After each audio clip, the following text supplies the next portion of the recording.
Welcome to our channel. Today we how to cancel Cigna renter's insurance detailed guide step by step clearly. To cancel your Cigna renter's insurance, start by gathering your policy information.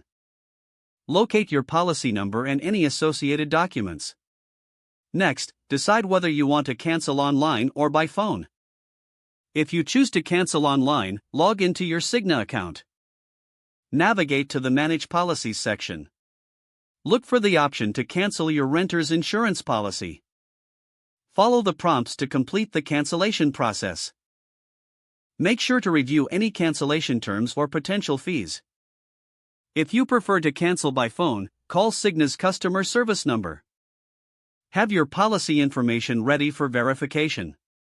Request to speak with a representative about canceling your policy. Explain that you wish to cancel your renter's insurance. The representative will guide you through the cancellation process. Ask for confirmation of the cancellation in writing. Keep this confirmation for your records. Lastly, check your bank statements to ensure no further payments are deducted. Ensure that your cancellation is effective and that you are no longer liable for the policy. If the page does not load, refresh the browser or try again in a private or incognito window. Make sure you are using the correct email address, then retype it carefully to avoid small typos.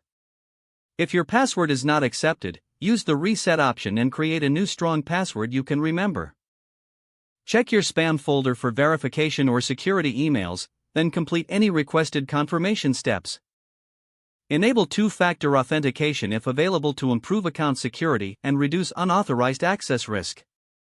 After signing in, review your profile details so your contact information and settings are accurate and current.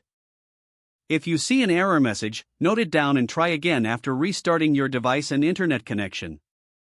Log out when you finish, especially on shared devices, to keep your account and payment information secure. If the page does not load, refresh the browser or try again in a private or incognito window. Make sure you are using the correct email address, then retype it carefully to avoid small typos.